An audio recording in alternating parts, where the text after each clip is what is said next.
time goes by and we end up in other schools where there's other environment, and in that particular place you have a very large oval and things run normally until one afternoon there's incredible thunder and lightning, a storm that breaks out, and it really affects students in very particular ways, and also the little animals around, cats and dogs and birds, they're all scared of the, very heavy thunder and lightning and the coming storm. So let's see what happens in a school when this is the case. Thunder and lightning. On a calm lunchtime when the school was at play, the weather felt warm, the rain was in the air. Then suddenly a thunder and lightning in the distance shook the quiet of the day. We settled to the drizzling rain, growing in intensity until another huge thunder exploded, followed by whiplashes of lightning. Amidst the core of our atmosphere, our students yelled, screamed and shouted as if Judgment Day was approaching. Humans are overawed by natural events that carry with them elements of danger. We are a meteor, pathetic lot, reacting and groping into our memory to verify our fear with stories of victims struck by a killer lightning or collapsing dead, frightened by the power of a loaded thunder.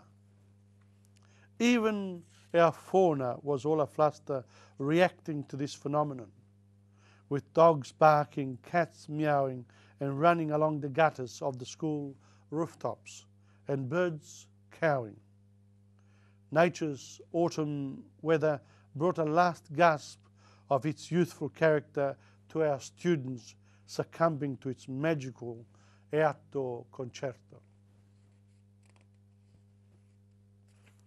Very nice picture of a school afluster because of thunder and lightning and the oncoming storm. But at school we teach a number of subjects, of course, and generally people do go through a certain set of content which they then remember for the rest of their lives. And we hope that even if they don't succeed at school, they'll keep on reading up about the subjects which will give students their livelihood. But there are some subjects at school that are hidden. So on reflection, here it is, and a poem about the real subjects at school. They say that at school you study many subjects: languages, mathematics, history, geography, sciences, arts, music, physical education, and others. But I tell you that these are only many, many excuses. The real subjects which you study, I see them very, very differently.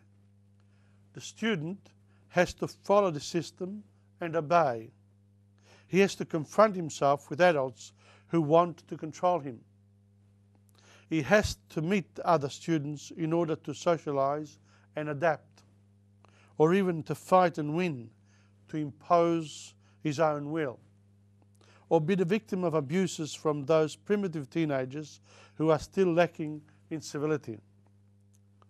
The true subjects at school you learn quickly after the first days in class, when you have to remain seated and you cannot do what you want, and when in the corridors or open spaces, or in the gymnasium or the oval, you are alone and without friends. You have to survive and use ingenuity, your very own means in hand, in your own very own first society. And the teacher, where is he?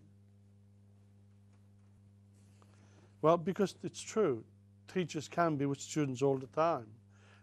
Students interact with other students, and they interact with them both in class, in the corridors, outside of school. Therefore, a student as an individual has to take responsibility and try to socialize with others who sometimes are difficult or sometimes don't like you. But the problem is that that's a shared problem, and therefore when this happens, don't forget to go to your teachers and tell them so that they can tell then the administration something can be done about it. But the initial problem, you can try to avoid, but when it's there, you have to deal with it. So we all have to deal with these things. Sooner or later, we have to learn. And a lot of people learn these things at school. Some, unfortunately, learn these things even earlier in the families, within families. So all our society is full of these problems because children are born and they have to grow up somewhere. So they're very lucky when they have loving families, loving environments in which they can grow, and loving communities which holds them very high and shows them the way ahead to realize their own potential. And that's how we have successful communities and countries and nations. So it's a big job all the time. It's not a job that goes away. It's there because people are born and they die. So we are finite beings, and therefore this job is forever, for all time.